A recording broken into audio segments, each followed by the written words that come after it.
जो इस केस में खुलासा हुआ, मैं सोच क्या है ये समझना चाह रहा हूँ। जैसे ये पुलिस ने ये बताया कि इसके यहाँ तो बाकायदा रेट थे कि तुम ब्राह्मण ठाकुर सिख लड़की लेकर के आओगे कन्वर्ट करने के लिए तो 18-20 लाख रुपया मिलेगा, तुम जो है किसी और कास्ट की लड़की लेके आओगे तो 16-17 लाख, पिछड़े समाज की लड़की लेके आओगे तो इतने लाख। हाँ, मैं सुन रहा हूँ ऐसा। ये इसने अपने लेवल पे हो सकता है तय किए हों कि इतना खर्चा हम लोग इसके पीछे कर सकते हैं। देखिए, अब मेरा ख्याल एजेंसीज जाएंगी तो पता चलेगा कि ये इतना पैसा आ कहाँ से रहा है, क्योंकि ये तो लेकिन अभी आपने बताया कि बाहर जो लोग बैठे हैं वो भी सवाब के लिए पैसा भेजते हैं। मैं चैलेंज कन्वर्जन के लिए पैसा आता है बाहर से। बिल्कुल आता है। मैं चैलेंज के साथ कह रहा हूँ आपके टीवी चैनल से, इस मुल्क में बाबाओं की और मौलानाओं की जो हवाले से पैसा आता था वो 1 घंटे के लिए भी बंद नहीं हुआ ना सरकार करा सकती। अच्छा, ठीक है। अब मैं जो आपसे शुरुआत में कह रहा था ना कि कोई ब्रेन वॉश कैसे करेगा मुझे, तो इसके खास तौर पर जो इसके जो मेन इसके जहां से ये सब शुरू हुआ, मुंबई का नवीन बन गया जमालुद्दीन और नीतू बन गई नसरीन। और कहते हैं कि वो बहुत अमीर कपल थे और उनके पैसे से वो बढ़ा। देखिए, वो कन्वर्ज क्यों हुए, अभी जैसे मैंने आपको सौरभ जैन का एग्जांपल दिया, उसके पिताजी ने, माताजी ने, जो कि एक आयुर्वेदिक डॉक्टर हैं उसके पिताजी, उन्होंने बिल्कुल साफ साफ बताया था कि वो जहन्नुम के डर से बहुत ज़्यादा हो गया था। तो ये ब्रेन वॉशिंग से होता है। अब इनका नहीं कारण एग्जैक्टली पता। देखिए, कारण ये भी हो सकता है कि उसमें उनको पैसा भी दिखा हो, क्योंकि ये एक रियलिटी है कि बाहर से बहुत पैसा आता है। बाकायदा वहाँ यूनिवर्सिटीज़ खुली थी इसके लिए, दावा यूनिवर्सिटीज़। दावा मतलब इन्विटेशन टू इस्लाम, कि कैसे कन्वर्ट कराया जाए। उसके लिए बकायदा वहां पर रिसर्च पेपर्स और दाइयों का बनाना कि दुनिया भर में फैले और कैसे कन्वर्ट किया जाए, इसका पूरा मतलब उन्होंने सब कुछ पब्लिक किया हुआ था। अब उन्होंने हटा दिया क्योंकि काफ़ी फॉरेन मतलब स्कॉलर्स ने जो उन लोगों ने उसको एक्सेस करके उसके ऊपर क्वेश्चन उठाना शुरू किया था। ये मैं दावा यूनिवर्सिटीज़ का बता रही हूँ। तो ये काम, पहली बात तो बहुत भयंकर फॉरेन फंडिंग आती है। अब आप पाकिस्तान में देखिए, मैं पाकिस्तानी शरणार्थियों के साथ काम करती हूँ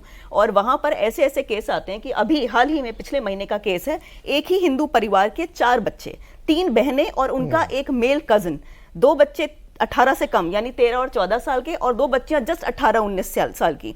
चारों बच्चे एक ही दिन गायब हो गए घर से, क्योंकि उनका जो ट्यूटर था, जमील कुछ ऐसा नाम है उसका, उसने उन सबको कोई जहन्नुम वगैरह का डर दिखाकर एक साथ कन्वर्ट करा लिया। फिर जैसे वो गायब हुए तो ऑब्वियसली पेरेंट्स ने पहले शिकायत की पुलिस से, पुलिस ने उनको ढूंढा, कोर्ट में लाया गया और कोर्ट ने चारों का कन्वर्जन वैलिड बता दिया। और पता है कैसे? मैंने कोर्ट ऑर्डर पढ़ा, कोर्ट ऑर्डर में लाइन लिखी है, कुरान की एक आयत, मतलब कुछ वर्ड्स उन्होंने दी है और कहा है कि इसमें तो फोर्स है ही नहीं, तो इसके लिए दीन में कोई जबरदस्ती नहीं। राइट। और ये कहकर उनका सबका वैलिड कर दिया। ना सिर्फ ये, 2 जो बच्चे जो नाबालिग थे, तो पेरेंट्स को उनकी कस्टडी तो दे दी कि चलो बड़े वालों को तो तुम वापस नहीं ले सकते, 2 को तुम 18 साल तक पाल सकते हो, लेकिन अगर तुमने वापस उनको हिंदू बनाने की कोशिश की तो तुमको 1 करोड़ पाकिस्तानी रुपया देना पड़ेगा। पालोगे मुसलमान की तरह। एग्जैक्टली 1 करोड़ पाकिस्तानी रुपए उनको देने पड़ेंगे, जो कि इंडियन करेंसी में भी 30 लाख के ऊपर होते हैं। ये ऐसा वहां पर चल रहा है। और वहां पर जो आए दिन ये जो केसेस आते हैं कि लड़कियां अबडक्ट हो जाती हैं और उनको वहां बाकायदा से इंटरव्यू किया जाता है, क्या आपने अपनी इच्छा से किया है।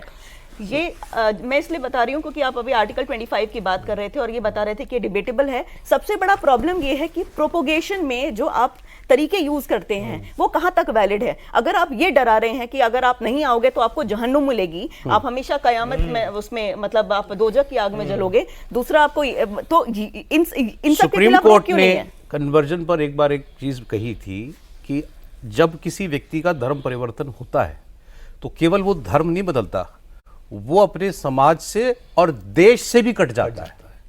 ये सुप्रीम कोर्ट का कहा हुआ वाक्य है कि वो देश से भी कट जाता है। फिर मतलब उसकी रूट्स नहीं रह गई कोई भी, बिल्कुल जड़ों से कट जाता है भाई। आप समाज से कट जाते हैं, परिवार से कट जाते हैं।